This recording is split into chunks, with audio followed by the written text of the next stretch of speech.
कपिल जी नमस्कार। नमस्कार सर, कैसे हैं आप? मैं बढ़िया हूँ, thank you so much. Technology के मेरे हिसाब से तो बहुत सारे फ़ायदे हैं और मेरे से ज़्यादा ये फ़ायदे कौन जान सकेगा। मैं एक साइंटिस्ट हूँ। अच्छा, हाँ। क्या बात है, कहाँ से हैं सर आप? मैं national dairy research institute Karnal, आपने अगर सुना होगा, वहाँ पे अच्छा मैं जी। प्रिंसिपल साइंटिस्ट हूँ। अच्छा, अरे हम वाह। लोग रिसर्च करते हैं गाय के ऊपर, भैंस के ऊपर, इनके गाय के दूध। ऊपर क्या रिसर्च करते हैं? हम उनके दूध वगैरह के ऊपर रिसर्च करते हैं। रिसर्च क्या करना, पी लो? मतलब मैं समझा नहीं, मतलब क्या रिसर्च करते हैं आप? एक तो बहुत ही कॉमन तरीका है जो कई सालों से होता है, क्रॉस ब्रीडिंग करते हैं हम लोग। अच्छा जी। अंग्रेजी गाय को देसी गाय से हम क्रॉस ब्रीड करते हैं। अच्छा जी। और जो उनके बच्चे पैदा होते हैं वो अच्छी नस्ल तो के फिर होते उनका हैं। पासपोर्ट कहाँ का होता है? अच्छा। फिर हम घी वगैरह पे बहुत रिसर्च करते हैं। अच्छा जी। क्योंकि हम लोग चाहते हैं सब लोग अच्छे तंदुरुस्त रहें। तो घी तो सर बन गया ना, मतलब अब तो लोग खा रहे हैं सालों से, तो उसके ऊपर क्या रिसर्च रहती है आपकी? कोलेस्ट्रॉल आप लोगों ने सुना होगा। जी, जी। कोलेस्ट्रॉल के काफी नुकसान रहते हैं, तो हम लो कोलेस्ट्रॉल घी बनाते हैं। अच्छा, तो उसमें से हम कोलेस्ट्रॉल निकाल देते हैं एक तरीके से। अगर ऐसा पॉसिबल है जैसे गाय को रोज ट्रेडमिल पे दौड़ाओ तो वही कोलेस्ट्रॉल कम वाला घी दे, ऐसा होता है? मतलब ऐसे पूछ रहा हूँ, साइंटिस्ट आप हैं, मुझे आइडिया नहीं। पर सीरियसली अगर देखो पाजी, आप आदमी लेके अपनी गाय को सुबह लेके भागे तो उसके दूध में फैट हो ही ना, कितना हो नहीं सकता सर ऐसे पॉसिबल? हाँ जी, हो थोड़ा बहुत तो खैर, उसको गाय अगर वर्जिश करेगी तो फैट उसका थोड़ा। तो गाय को जिम ज्वाइन कराएं पहले। कहने का मतलब कि टेक्नोलॉजी का फायदा तो है जी, टेक्नोलॉजी अगर का सही बहुत- तरीके में यूज की जाए। मेरी तो दाल रोटी चलती है टेक्नोलॉजी। नहीं नहीं, बहुत अच्छी बात है सर, आपकी दाल रोटी चलती रहे और बहुत अच्छी चले। Thank you so much. घी डाल के खाया करें आप। Thank you so much. बहुत बहुत Thank शुक्रिया सर शो में आने के लिए, धन्यवाद। और कोई मेरे दोस्त इस मुद्दे पे विशेष टिप्पणी करना चाहते हो? जी मैडम। Hello sir, hello. मैं अमृतसर से आई हूँ। अरे वाह, हमारे शहर से बहुत बहुत स्वागत है आपका। कहाँ पे रहती है अमृतसर में? अमृतसर में सिटी साइड नमक मंडी। नमक मंडी को नमक मंडी क्यों कहते हैं वैसे? नमक तो वहाँ मिलता नमक नहीं। ज्यादा अच्छा मिलता है इसलिए। किसने बोला? मैं भी इतने साल रहा हूँ, मुझे तो नहीं कभी नजर आया। हमारे तरफ आइए, हम आपको लेके देंगे। और एक लकड़ मंडी भी है, वहाँ पे कोई लकड़ी का कुछ हुआ ही नहीं है, ऐसे ही लकड़ मंडी। जी, तो आप क्या विशेष टिप्पणी करना चाहेंगी? एडवांटेजेस हैं उसके टेक्नोलॉजी के, पर बहुत सारे डिसएडवांटेजेस भी हैं। आजकल बच्चे बहुत ज्यादा उस पर फोकस करने लग पड़े हैं। जी, जी। हम लोग उनको कहते हैं कि भाई चलो अपना होमवर्क मिला है, कुछ सर्च कर लो उसके ऊपर, जी। तो वो पढ़ाई के छोड़ के कोई डोरेमोन ढूंढ रहा होता है, कोई अपना कुछ ढूंढ रहा होता है। तो जी, इसके जी। बहुत साइड इफेक्ट्स हो रहे हैं बच्चों के ऊपर। ये तो है, सच्ची बात। आजकल ग्राउंड वो होती नहीं, जो गेम जो पहले जो कोई खेलते थे इंडोर मिट्टी में। हाँ, कोई हम नहीं बच्चे रही। मिट्टी में मिट्टी हुए पड़ते थे, 15-15 बच्चे। माएं पहले 15 बच्चों को नहलाती थी, फिर अपना पहचान के लेके आती थी। वो सिस्टम ही खत्म हो गया एक्चुअली। मेरा 1.5 साल का बेटा है, वो हर टाइम मोबाइल पे स्टिक रहता है। 1.5 साल का? हाँ। पर चलो, बच्चा मोबाइल पे बिजी रहेगा तभी तो उसका भाई बहन कोई आएगा। और ये बिल्कुल सही पॉइंट उठाया मैडम ने कि एक्चुअली ये माँ बाप के हाथों में है। आप अपने बच्चों को थोड़ा टेक्नोलॉजी से दूर रखें, थोड़ा बचपन एंजॉय करने दें, उसके बाद जब बड़े हो जाएंगे अपने आप सीख जाएंगे। चलिए, बहुत बहुत शुक्रिया मैम आपका शो Thank में आने you. के लिए, थैंक यू। और कोई मेरे दोस्त? जी भाई साहब। मेरा नाम प्रकाश है और मैं स्पेशली कुवैत से आपके शो देखने के लिए यहाँ आया हूँ। क्या बात है, बहुत बहुत स्वागत है जी, सर जी, सर। आपका। एक्चुअली कपिल जी, मैं ये आपसे कहना चाह रहा था कि टेक्नोलॉजी से नुकसान ही है, फ़ायदे तो नहीं है। और इसमें ऐसा है कि जो लोग अपने आप को बहुत होशियार समझते हैं, शातिर समझते हैं, जी। क्लेवर समझते हैं, वो अभी क्लेवरनेस और वो शातिरपना अभी रहा नहीं है कपिल जी। उसका कैसे मैं मतलब? मुझे मेरे साथ एक वाकया हुआ है, उसका जी। मैं आपसे शेयर करना चाहता हूँ मेरा वाकया। एक दिन मैं अपनी कॉलीग फ्रेंड के साथ दुबई मॉल में परचेसिंग कर रहा था। कुछ चीज़ मुझे अपनी वाइफ के लिए भी पसंद आ गई। तो किसके साथ शॉपिंग कर रहे थे? अपनी फ्रेंड के साथ, जो वाइफ को नहीं बताया। जस्ट और फ्रेंड? जी जी जी जी सर। हाँ। और कुछ चीज़ मुझे अपनी वाइफ के लिए पसंद आई। अच्छा। मैंने परचेस की, मतलब व्हाट्सएप पे उसका फ़ोटो खींचा, वाइफ को भेजा। मैंने देखो आपको अगर पसंद आती है तो मैं ले आऊँ आपके लिए, ये 2-3 चीज़ें हैं। तो वाइफ ने कहा ठीक है, ये वाली मेरे लिए पसंद है, ले आओ। लेकिन उसने वो टैग पढ़ा, उस दुकान का नाम देखा और उसने इमीडिएटली ऑनलाइन कैमरा आजकल हर का अवेलेबल है ही सही जी। और उसने घर बैठ के देखा कि मैं किसके साथ हूँ, कहाँ हूँ, कैसे हूँ। और जब मैं घर वापस आया, उसने पूछा आप किसके साथ थे? मैंने कहा मैं तो किसी के साथ नहीं था, मैं तो अकेला था। बोला ये आपका वीडियो है, ये देखो आप इसके साथ थे। तो ये टेक्नोलॉजी का आपको पर्सनली नुकसान हुआ ना? नहीं, हर शातिर इंसान को, Otherwise पर्सनली नहीं, हर शातिर इंसान को जो समझता है कि मैं होशियार हूँ या मैं शातिर हूँ या मैं क्लेवर हूँ, उसे नुकसान ही है। नहीं, बीवियों से ज्यादा शातिर नहीं हो सकते आप। ये तो, पर ये आपकी हिम्मत की मैं दाद देता हूँ। फ्रेंड के साथ गए, महिला मित्र के साथ, उसके सामने बीवी के लिए गिफ्ट ले रहे हैं, तो फिर दोनों जगह रहे ना। जो आदमी ना हर तरह की डिश खाना चाहता है ना, वो भूखा ही मरता है। शुक्रिया शो में आने के लिए। Thank you. जी, और कोई हमारे दोस्त? जी भाई साहब। नमस्कार कपिल जी। नमस्कार जी, कैसे हैं आप? मुझे ये टेक्नोलॉजी से बहुत चिढ़ है सर। चिढ़ है? हाँ, व्हाट्सएप एंड फेसबुक से। अच्छा मैं एक वाक्य सुनाना चाहता हूँ मेरा। जी प्लीज। 15 साल पहले मेरी शादी हुई थी। अच्छा जी। तभी ये फेसबुक और व्हाट्सएप कुछ नहीं था। अच्छा। तो जब रिश्ते आते थे तो मम्मी पापा के पास आते थे, तो जी। उनको उनके मम्मी पापा अच्छे लगते थे तो रिश्ते आगे बढ़ते थे। राइट। तो 2-3 रिश्ते तो ऐसे ही उड़ गए। अच्छा। अभी मैं शादी लायक था, एक रिश्ता आया, मम्मी पापा को तो पसंद आया। अच्छा। कि चलो इनके मम्मी पापा अच्छे हैं। उन्होंने लड़की देखी, लड़की देखने के बाद मुझे बताया कि रिश्ता आया है। अच्छा। तो मैंने सोचा कि चलो अभी मुझे भी देखने जाना रहेगा। अच्छा। तो मैं देखने गया तो लड़की ने थोड़े नखरे किए और 2 मिनट ही देखने को मिला। अभी उसमें कैसे पसंद करे? 2 मिनट में तो 3 घंटे भी देखोगे, लड़की तो वही रहेगी ना, बदलेगी लड़की थोड़ी तो ना। वही रहती है, मगर 2 मिनट में देखने में कैसे पसंद पर करेंगे? टेक्नोलॉजी का इसमें क्या लेना देना हुआ? सर आजकल फेसबुक हो गया है। हाँ। अगर लड़की का नाम आया फेसबुक पे, मैंने डाला हेतल, तो 10 हेतल आ जाएगी, उसमें से मैं चॉइस कर सकता हूँ अच्छा। कौन सी हेतल है। तो अगर तो आपको इस बात से चिढ़ा कि आपके टाइम पे वो क्यों हाँ नहीं जी था? सर, अगर 15 साल पहले ये आ गई रहती तो मैं सबसे पहले घर में देख लेता और मम्मी पापा को बोल देता मुझे ये हेतल पसंद है। अभी जिनसे शादी की वो पसंद है आपको? मेरे नसीब अच्छा था कि मुझे जो पसंद थी उसके साथ ही लड़की, उसके साथ ही शादी हो गई। नहीं, आपको बोलना पड़ रहा है ऐसा कि सच्ची में ऐसा नहीं है? नहीं सर, सच्ची में सच्ची में। अच्छा। Yes sir. तो उनको साथ नहीं लाए? नहीं, साथ में आई है मेरी वाइफ, अच्छा, साथ कैसे में ही आप? है। बहुत बढ़िया। चलिए, बहुत अच्छा लगा देख तो के आप उसके साथ लिए में। मुझे बहुत चीड़ है। पर नहीं, अभी देखिए आपको तो अच्छी बीवी मिल गई ना, बीवी तो अच्छी आपकी मिल गई, पसंद की है। Yes sir. तो अभी चिढ़ क्यों कर? छोड़ो ना। मगर सर फेसबुक रहता तो और भी चॉइस मिलती ना सर। आप सुन रही हैं? अभी भी थाली भरी पड़ी है, इनको है कि मैं कहीं एक सब्जी टिका लूंगा। चलिए, बहुत अच्छा लगा सर आप हमारे शो में Thank आए। you, sir. काम क्या करते हैं आप मुंबई में? सर बिजनेस, किस चीज का? Garment manufacturing. ओके, तो आप भी अपनी दुकान के पहनते हैं? नहीं सर, मैं लेडीज के बनाता हूँ, जेंट्स के नहीं बनाता हूँ। मेरी वाइफ को पहनाता हूँ। ध्यान रखा करो इन पे। आपने लेडीज के कपड़े ही क्यों चुने, जेंट्स के क्यों नहीं चुने आपने? सर उसका You एक racist? कारण है। यस सर, उसका एक रीजन है। जी। मैं आपको बताता हूँ कि जब शादी हो जाती है तो आदमी पहले सबसे पहले अपनी बीवी के लिए ही कपड़े खरीदेगा। जी। बाद में अपने बच्चे के लिए, जी। और कुछ बचेगा अपने पास तो अपने लिए खरीदेगा। आए, तो so sweet. बीवी लेडीज के कपड़े में कमाई ज्यादा होती है ना सर। पॉइंट है आदमी की बात में। चलिए, बहुत बहुत शुक्रिया आपका शो में आने के लिए। Thank you sir. मेरे पास एक बड़ा खूबसूरत सा गिफ्ट है भाई साहब के लिए।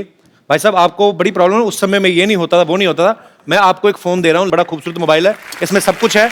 अपनी बीवी को छोड़ के जिसको मैसेज करना करिए। बहुत बहुत शुक्रिया sir. Thank you thank you thank you so much. Thank you, congratulation. पाजी, आज मुझे ना बहुत संभल के और बड़ा सतर्क रह के बोलना पड़ेगा। अरे भाई, फिर कॉमेडी कैसे होगी? कॉमेडी भले ही कम हो जाए पाजी, लेकिन थोड़ा सा मजाक गलत हो गया ना, मैटर सीरियस हो जाएगा। सुन, तू सच बोलियो। जी। जब भी द्वंद्व हो सीधा चलो, सच के रास्ते पे चलो, नैतिकता से कोई समझौता मत करो, कोई पीठ नहीं लगा सकता। क्या बात है। तो आज हमारे मोहल्ले में वो महान शख्सियत आ रही हैं जिन्होंने हिंदुस्तान को एक नई दिशा दी और देश के हित में हमेशा ही अपनी आवाज उठाई। सच की लड़ाई के लिए इन्होंने बहुत आंदोलन किए, धरने किए। ये बहुत ही बड़े समाज सेवक हैं। तो आप सबकी जोरदार तालियों के बीच में इनवाइट करना चाहूंगा हम सबके प्यारे अन्ना हजारे। ईंट का जवाब पत्थर से देने के लिए लोग तैयार बैठे हुए हैं। ऐसे में अहिंसा को हथियार बना के सत्य के मार्ग पर चलने वाले लोग बहुत कम है दुनिया में। अन्ना, हमें आप पे बहुत गर्व है। अच्छा, मैंने जो अन्ना को देखा है, जितना समझा है, मुझे ये विश्वास हो गया कि सच में बहुत बड़ी ताकत होती है। एग्जाम्पल आपके सामने है। पाजी, मैं तो कहता हूं थोड़ी देर के लिए आप भी अन्ना के पास आके बैठ जाओ। आप यकीन नहीं करेंगे, इनके बगल में बैठने वाले सीएम भी बन जाते हैं।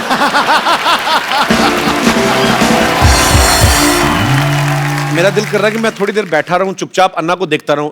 आपने इतने शो किए हैं, जी। इतने एक्टर्स, इतने बड़े बड़े लोग, जी। क्या आपको कभी लगा था कि एक मंदिर में रहने वाला फकीर आदमी उसके साथ भी आप शो करेंगे? मैंने अन्ना, बहुत बहुत धन्यवाद आपका, आप आए। अन्ना, एक बात बताइए, आपको करोड़ों लोग फॉलो करते हैं, आप खुद क्यों नहीं पॉलिटिक्स में आते? मैं अगर पॉलिटिक्स में गया जी। और इलेक्शन के लिए खड़ा हो गया जी। तो मेरा डिपॉजिट भी जब्त हो जाएगा। क्यों? जी। हमारे देश का वोटर जागरूक नहीं है। जी। वो 500 रुपए के नोट देखने से भी भूल जाता है। क्या बात है। गुंडा है, भ्रष्ट है, व्यभिचारी है, 500 रुपए के नोट दिखाई दिया उसको वोट दे देता है। जी। इसलिए जागरूक मतदार ये लोकशाही का आधार है। जो मतदार अगर देश का जागरूक हो गया तो ये देश आगे बढ़ने में समय नहीं लगेगा। अरे वाह यार वाह। बाजी मैं बहुत प्यार करता हूं अन्ना से और मेरे दिल में बहुत सम्मान है इनके लिए। हमारे देश में इतने बड़े बड़े आंदोलन हुए हैं जो अन्ना की वजह से हुए हैं। अन्ना के साथ करोड़ों लोगों का हमेशा साथ रहता है। मुझे आज सच में यकीन नहीं हो रहा कि अन्ना हमारे शो पे आए हैं। एक्चुअली अन्ना का पूरा नाम जो है वो किशन बाबूराव हजारे है। तो अन्ना नाम आपको किसने दिया? परिवार में सबसे बड़ा भाई है, उसको बोलते हैं अन्ना। ओके तो हम 4 भाई, उसमें सबसे बड़ा मैं था। ओके तो घर के लोग कहने लगे अन्ना, ओके फिर पड़ोस के लोग कहने लगे अन्ना, अच्छा फिर गांव कहने लगा अन्ना, और अभी देश कह रहा अन्ना। अन्ना, जितना मैं जिंदगी को समझता हूं, जितना मैंने देखा है, मेरी शादी हुई नहीं, आम आदमी जो है, अच्छा आम आदमी भी आजकल आप बोलते हो तो अपने आप खास हो जाते हो। आम आदमी को बीवी की सेवा से फुर्सत नहीं मिलती अन्ना, फिर आप देश सेवा, मानव सेवा, आपको ये प्रेरणा कहां से मिलती है अन्ना? ये जो प्रेरणा है, जी जैसे मैं अपने जीवन में जो सोच रहा था, जी अरे क्या चक्कर है, जन्म में आता कुछ लेकर आता नहीं, जाता कुछ लेकर जाता नहीं, उम्र भर मेरा मेरा मेरा मेरा मेरा मेरा, हाथ में कुछ नहीं, लैटरिन का डब्बा गुम हो गया तभी सोचते बैठते। मेरा किस लिए जीता? एक दिन मैंने सोचा आत्महत्या करना। एक स्वामी विवेकानंद की किताब हाथ में आई, जी पढ़ना शुरू कर दिया और एक ही बात समझ में आ गई, हर इंसान के लिए मनुष्य जीवन मिला सेवा करने के लिए मिला। 25 साल की उम्र में मैंने तय किया कि जब तक मैं जीऊँगा मेरे गांव, मेरा समाज और मेरे देश की सेवा करूँगा, और जिस दिन मैं मरूँगा गांव, समाज और देश की सेवा करते करते मरूँगा। ये मैंने व्रत लिया। अरे वाह। तो आपका जो प्रश्न है बीवी का, अभी मैंने सिर्फ शादी किया नहीं, लेकिन परिवार छूटा नहीं। जी छोटा 4 दीवारों के अंदर एक छोटा सा परिवार में करना था, जी वो छोटा ना करते हुए बड़ा बन गया। क्या बात है। पूरा देश परिवार हो गया। अच्छा अन्ना, आपको याद है आपने आज तक कितने आंदोलन अनशन किए होंगे आज तक पूरी जिंदगी में? जब मैंने तय किया कि जब तक जीऊंगा समाज और देश के भलाई के लिए जीऊंगा, जी तो समाज के भलाई के लिए, देश के भलाई के लिए 16 बार मैंने अनशन किया। वाह।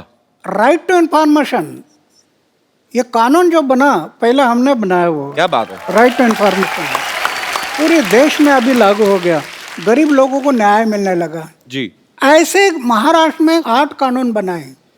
अभी अभी लोकपाल का बिल जी सरकार नहीं कर रही थी, रामलीला मैदान पर बैठ गया जी और आंदोलन शुरू किया। सरकार एक एक बात के लिए डरती है, जी वो सिर्फ मोर्चा और धरने से नहीं डरती, सरकार सिर्फ गिरने से डरती है। ये डर जब लगता है ना, तो ऐसे कानून बनाती है सरकार। अन्ना, जब मैं बचपन में मेरी माँ से मेरा झगड़ा हो जाता था, मतलब कभी कभी भाई होता है कि आपकी माँ से नाराजगी हो गई, तो यहाँ कोई भी बात मनवाने के लिए तो मैं खाना नहीं खाता था। पता है वो होता ना बच्चे को भी, बच्चे बड़े चालू होते ना, बच्चों को पता माँ देख नहीं सकती कि मेरे बेटे ने खाना नहीं खाया, तो मैं खाना पीना छोड़ देता था ना, तो अपनी बात मनवाने के लिए। तो ये आपका भी बचपन में कुछ ऐसा ही स्टाइल था? मतलब मैं ऐसे ही पूछ रहा हूँ। ऐसे मेरे बारे में हुआ था। अच्छा। हमारे घर के अमीरी नहीं थी जी, गरीबी थी। एक त्योहार आ था और मैं माँ को बोला, एक अन्ना दे दो, एक अन्ना। अच्छा। एक आना बोलते थे ना पहले। जी जी जी। मुझे प्रेस करना है कपड़े के। माँ बोले, अरे कपड़े को प्रेस क्या करता, मन को प्रेस करना चाहिए, कपड़ा तो क्या है ये मैला हो जाता है, मन को दाग मत लगने दे, मन को तजला रखना। तो मैं थोड़ा गुस्सा हो गया। अच्छा। तो माँ ने मुझे चाटा लगा दिया। मैं दौड़ गया घर से। तो माँ डर गई, कहीं कुआं हुआ में तो नहीं जाएगा। फिर खोज करना शुरू कर दी, इधर खोजो उधर खोजो उधर खोजो, नहीं मिल रहा। फिर मेरा घर था जी, उसके ऊपर एक ढाबा था। अच्छा। उसमें मैं कबूतर पालता था, कबूतर। तो पीछे के रास्ते से मैं आकर ऊपर बैठ गया और सब देख रहा था, कौन कौन कैसे दौड़ रहा है, कौन सा कैसे भाग रहा है, ये माँ कैसे कर रही है, ये सब मैं देख रहा था। और फिर किसी ने मुझे देखा अच्छा और कहा, अरे अन्ना तो ऊपर है। अच्छा। फिर वो देखने के लिए आए तो मैं मिल गया। तो ऐसे बात हुआ था मैं भी एक बार माँ के साथ, लेकिन वो माँ है, जी बिल्कुल। वो माँ है। हाँ तो फिर भगवान ही हो गया ना। तो मतलब खाना पीना नहीं छोड़ते थे आप बचपन में? नहीं नहीं, खाना तो नहीं।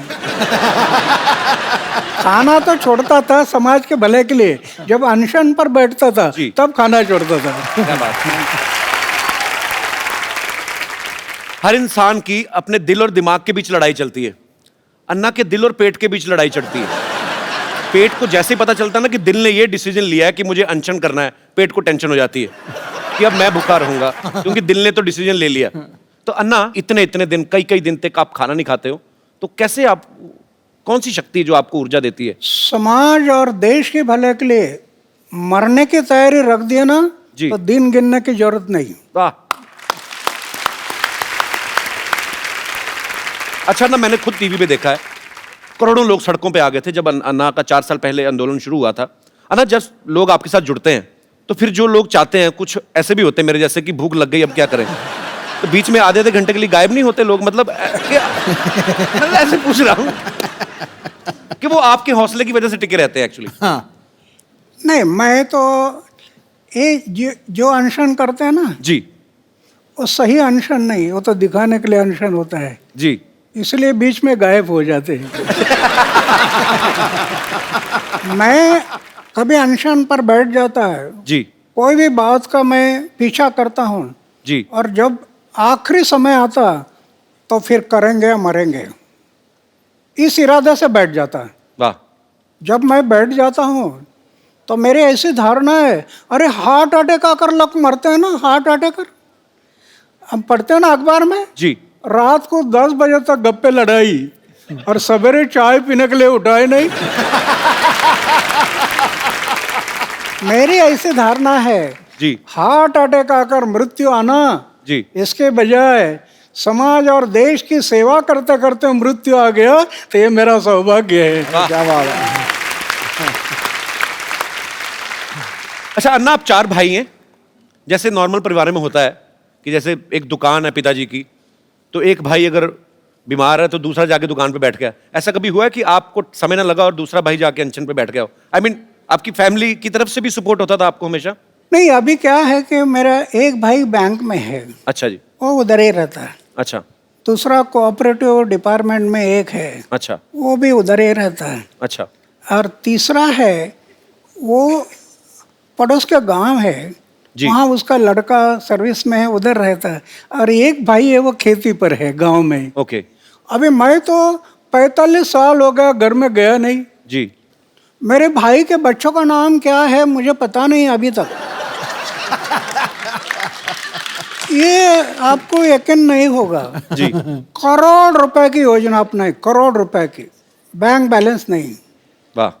मुझे राष्ट्रपति ने पद्मश्री, पद्मभूषण, अमेरिका, दक्षिण कोरिया, कनाडा, कहाँ कहाँ अवार्ड मिल गए, करोड़ रुपए से ज़्यादा अवार्ड मिल गए कैश। जी। उसका मैं ट्रस्ट बना दिया। वाह। 12 साढ़े 12 लाख रुपए इंटरेस्ट आता है हर साल। अच्छा। दुखी पीड़ित लोग हैं, उनके सेवा में लगा देता हूँ, कुछ रखता नहीं। फिर सोने का एक बिस्तर है और खाने का प्लेट है, मंदिर में रहता हूँ जी। लेकिन मैं अनुभव करता हूँ, अरे लखपति करोड़पति को जो आनंद नहीं मिलता होगा वो मैं अनुभव करता, कितना आनंद है। अन्ना, जैसे आप देश हित में काम करते हो, कई कई दिन तक आप अनशन करते हैं, आंदोलन करते हैं, आप पूरे देश में भ्रमण करते हैं। अगर आपकी शादी हुई होती तो बीवी तो 1-1 घंटे बाद फोन करके पूछती। शादी तो वो तो पूछती बीवी तो। यही तो खतरा मुझे लग रहा था।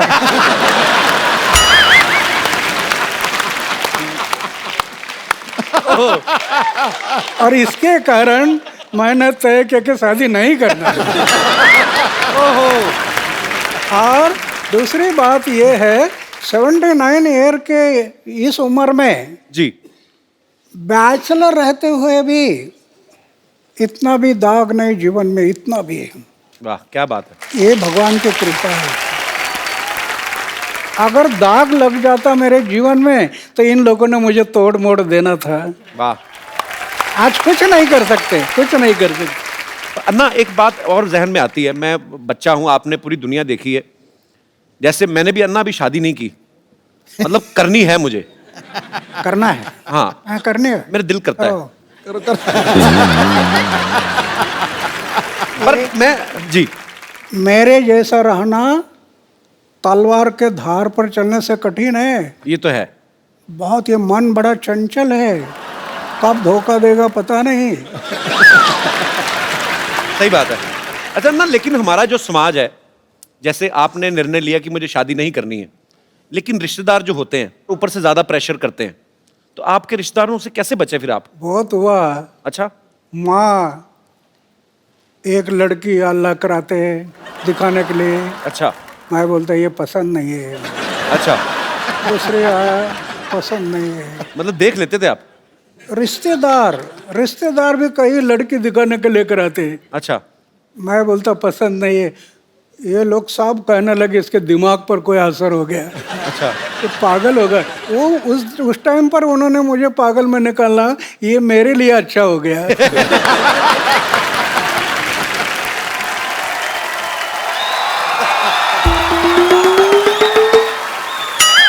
हेलो हेलो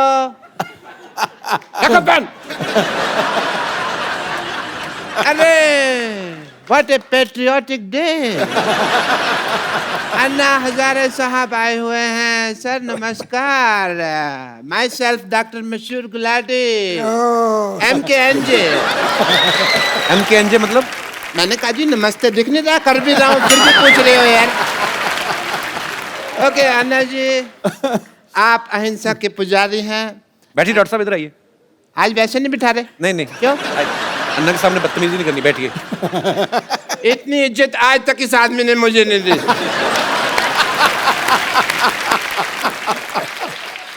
आपका रौब तो है, मानना पड़ेगा। आप अहिंसा के पुजारी हैं and I must tell you Anna Sahab, मैं भी बहुत अहिंसा को मानता हूँ, पर मेरे को लोग मारते हैं, मैं उनके ऊपर हाथ नहीं उठाता। क्योंकि मेरा हाथ पहले मरोड़ देते हैं, मेरा उठता ही नहीं। एनीवे अन्ना जी, मैं आपका बहुत बड़ा फैन हूँ। मैंने आपके जैसा सच्चा ईमानदार इंसान नहीं देखा कभी जी। और मैंने आपके जैसा झूठा 420 नहीं देखा कभी। आप अन्ना के फैन कैसे हो सकते हैं? एक भी आदत है आप में अन्ना जैसी? अरे क्या बात कर रहे हो यार। और मैंने ना अन्ना की तरह समाज सेवा करने का ठान लिया है, पता है आपको? मैंने ना गरीबों में राशन बांटा, आपको पता है? और बाद में अन्ना दुकानदार ने पीटा इनको क्योंकि उसका राशन बिना पूछे बांट रहे थे ये। फिर मुझे नहीं पता था ना कि दान देने के लिए पूछने की जरूरत होती है। मैंने तो ये सुना था कि राइट हैंड से दान दो तो लेफ्ट हैंड को पता नहीं चलना चाहिए, तो मैंने ये बाएं हाथ जेब में डाल लिया। पर दुकानदार ने देख लिया, फिर दाएं बाएं दोनों से उसने मुझे पीटा। खैर छोड़ो इस बात को। आपको पता है कि एक बार मैंने 4 लोगों के साथ मिलके एक बुजुर्ग आदमी को सड़क पार कराई है। तो आप अकेले भी करा सकते थे, 4 लोगों की क्या जरूरत थी? वो मान नहीं रहा था ना सड़क पार करने को, तो जबरदस्ती की मैंने। मैंने कहा इसकी सुनेंगे तो हम तो कभी समाज सेवा कर ही नहीं पाएंगे ना। आपको इस बात के लिए मार पड़ सकती है डॉक्टर साहब। अहिंसा के पुजारी यहाँ बैठे हुए हैं और तुम हिंसा की बात कर रहे हो। अच्छा अन्ना जी, एक बात बताइए, आप अनशन पे बैठते हैं, धरने पे बैठते हैं, आपको कोई कुछ नहीं कहता, मेरे को उठा के बाहर फेंक देते हैं, ऐसा क्यों? तुमने कब दिया धरना? तो झूठ बोल रहे हो आप तो। मैंने धरना दिया ना, वो पब्लिक गार्डन में 200 दिन धरना दिया मैंने। अन्ना इसने पता क्या किया? ये पब्लिक गार्डन में बैठ गए, बैठे बैठे इन्होंने वहां पे जाके कमरा बना लिया एक। उसको धरना थोड़ी, उसको तो कब्जा बोलते हैं। कमरा नहीं बनाया था, 2 BHK बनाया था वहां पे। अन्ना ये आदमी बहुत झूठा है, ये नकली डॉक्टर है, इसके पास ये डिग्री भी फर्जी है। फर्जी चुप कर रहा है। फर्जी डिग्री कैसी है? मैंने 10,000 रुपए में खरीदी है ये डिग्री। Get out! पाजी आपको पता है